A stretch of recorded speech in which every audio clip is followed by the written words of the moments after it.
talk is Sebastian Graf, and he's talking about tries that match. So yeah, please, if you're ready, then you can start. Perfect. So thank you for the introduction. I'm going to talk about how try data structures are useful for efficient term lookup. So this is all based on a draft paper by Simon, Richard, and me called Try Maps That Match. So optimizing compilers often have an optimization called common sub-expression elimination, where a program like this, we want to see that both x and y's right-hand side bind the same expression a plus b. And so the inner definition of y could actually reuse the value of x.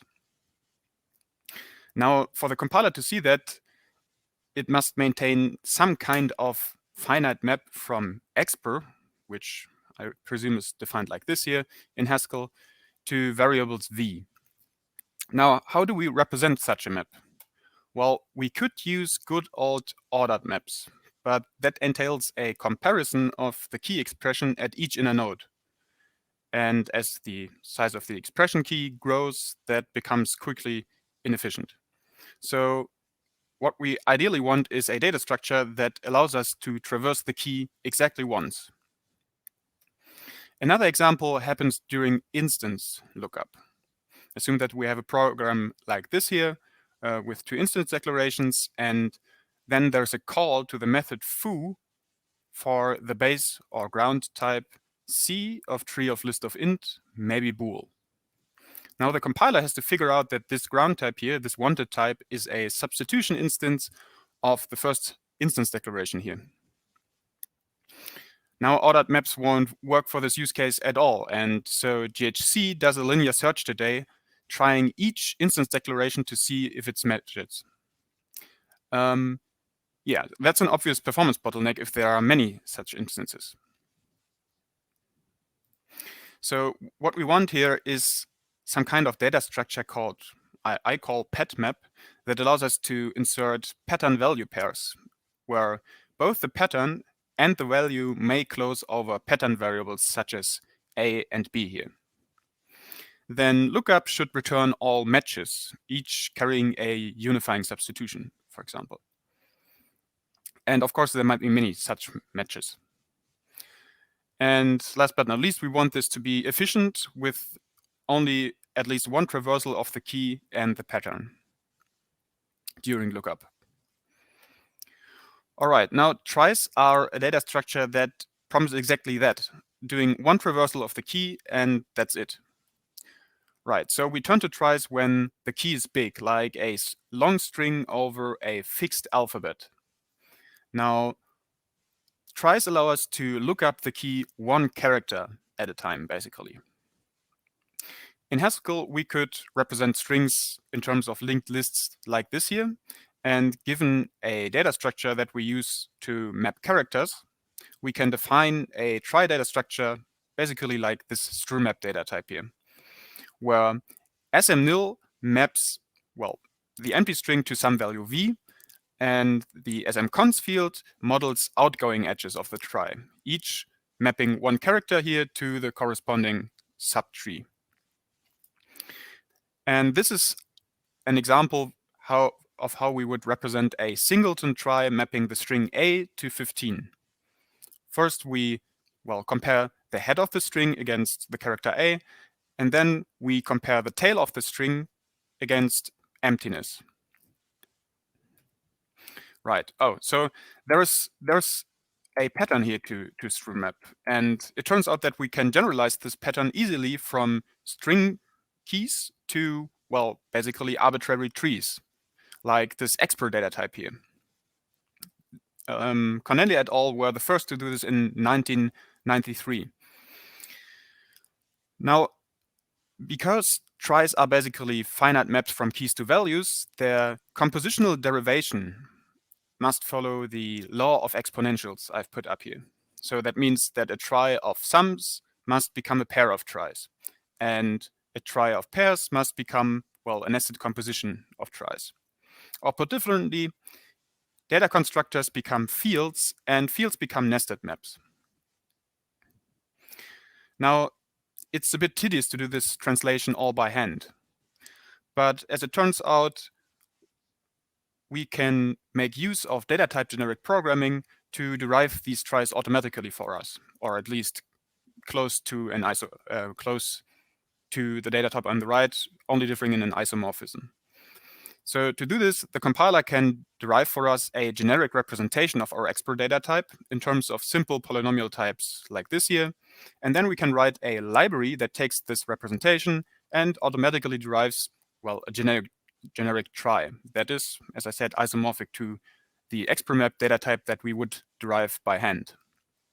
And it turns out that this, well, generic derivation of generalized tries has already been implemented in the generic trie package. Now, Ralph Hinze's work on generalizing generalized tries goes much further than this, talking about parameterized data types as keys, for example, and it's a great read for a more formal introduction. Also, as I said, there is a data type generic implementation for generalized tries already in the generic trie package. So if you're interested, go check it out. All right, so now let's add back binders to the mix. We take our previous expert data type, which I simplified a bit, and re-add back lambdas, featuring a binding occurrence of v here. Now this additional data constructor turns into a field in our trie data type, mapping each v from the binding occurrence to, well, an expert map corresponding to the lambda body. But if we do this derivation, lookup won't satisfy alpha equivalence anymore. That is, well, easy to fix. Namely, our fix is in behaving as if expert was really defined like this exp data type here, featuring a locally nameless representation. Then we derive the trie data type for this exp data type, which looks like this here, and then perform conversion of expr to exp during lookup on the fly. That has two advantages. The first one is that the map data structure doesn't dictate the representation of expr for the whole compiler. And secondly, converting one expr layer at a time to exp means that we don't have to do one deep copy of the expr key up front, which is very efficient, and we still have only one traversal of the key then. All right, so this expr map data type here is essentially what is defined already in GHC's core map, which satisfies our CSE use case. Now, but what about our second motivating example featuring instance lookup? There we needed matching lookup, our data structure patmap that roughly corresponds to a list of pattern value pairs, where both the pattern and the value may mention pattern variables. Suppose that we use this meta notation to denote such a pairing, where both the pattern expression E and the value V close over these pattern variables bound here. Now we can basically denote or express our instance database as an expression somewhat like this here. Now, before we talk about how patmap is represented, consider these two pattern value pairs. Now, their pattern expressions, they could share a common prefix in the trie representation, but they don't because they differ both in the names and the order of their pattern variables. We can fix this easily by doing something similar as before, namely making resorting to De Bruijn levels, thereby treating the first occurrence of a pattern variable as a binding occurrence. And now, as you can see, the prefix of these pattern expressions, they are basically the same. And we can make use of that in the trie representation. But now we have to remember the V to canonicalize pattern variable mapping. And so that we can later on, when we return matches, still formulate our unifying substitution in terms of V. So what we do is we simply put this mapping besides our value into the patmap, which is then represented by a data type called mXperMap which is the actual trie data structure. How is this trie data structure defined? Well, that in turn depends on how we revise our virtual exp data type. We simply add another data constructor for canonicalized pattern variables, which in turn ends up as another int map field in our mxprmap data type. And this mxprmap data type is enough to formulate matching lookup in terms. It's enough to formulate matching lookup on this data type. And you can find the implementation in our paper. All right, some quick notes about performance. Unfortunately, we don't have an implementation of matching lookup in GHC yet.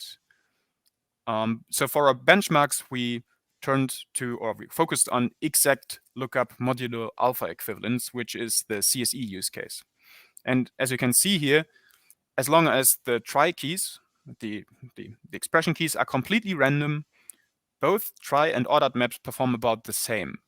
But as the length of the shared prefix of key expression increases, we see that ordered maps begin to perform significantly worse, up to 8 times in these benchmarks here.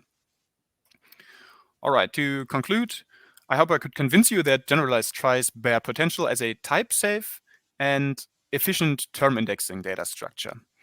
Term indexing is vocabulary that I borrowed from the automated reasoning community, who already spent decades on finding efficient solution in this space. The key advantage of our approach is that we traverse the key exactly once without doing any copying. We have some loose ends to chase.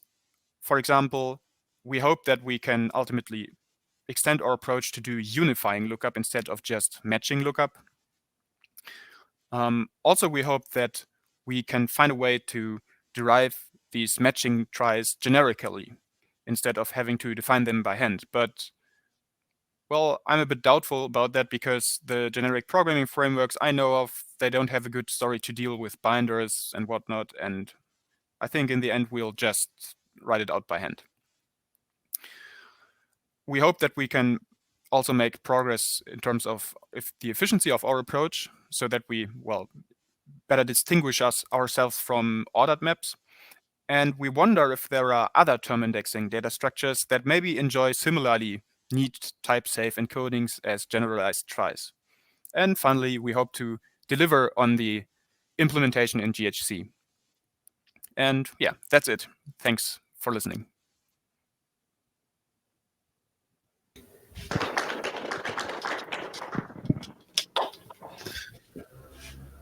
Thank you for the talk. So for the online people, you can ask questions in the Q&A or just raise your hand.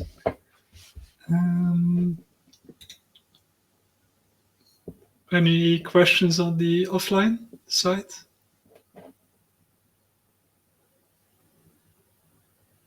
See someone raising his hand. Hello. How is this exactly different from just existing unification data structures?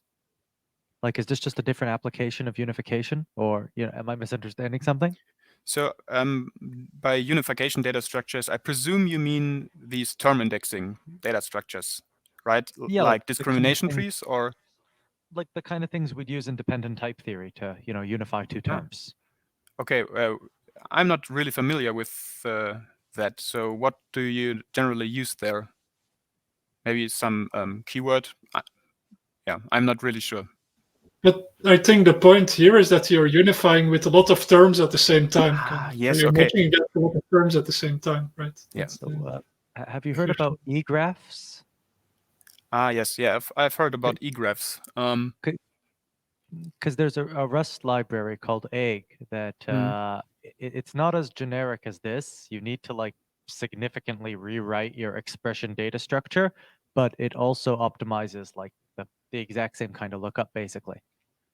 So I think I've thought about this, but egraphs, I think they work the other way around. They find generalizations. They don't find instances, right? So I think what you're doing there is that you have this. Although you can use. So I think egraphs, they represent many terms at the same time, And then you have a fixed rule set, and for each rule set, you basically query against them and figure out if they apply what you anywhere. can do is use the e-graph to represent patterns instead of terms, and then the lookup algorithm can naturally be represented as basically the quote-unquote rule is the term you're matching against. So it's kind of a, you can use them both ways. It's like, you know, co-constructions, but it's the same data structure. Ah, right. Yeah, that's interesting. I've thought about the similarity to e-graphs in the past too, but well, there might be something there to follow up on. Yeah.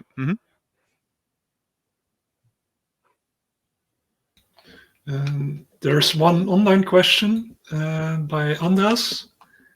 So he's asking if it looks like in the tree map there has to be a fixed order of traversal of the keys, like left to right or right to left. So how much does that matter? In which order you traverse? So what we basically do is a pre-order traversal over the expression. So I guess it depends on the workload. And I think there are other data structures that try to, well, maximize, like other term indexing data structures that try to maximize this kind of sharing so that, well, you can still, like, if many patterns share the same prefix, then they are very efficiently represented. But if they share a common suffix, then it's not so efficient to use generalized tries, respectively discrimination trees, which is the same thing. So it matters, but if you try to exploit more common structure, then you often have to, well, give up performance elsewhere. At least that's how I understand the automated reasoning literature. Right. Okay, so I've seen we're running out of time, so thank you again for the talk. Yeah, you're welcome.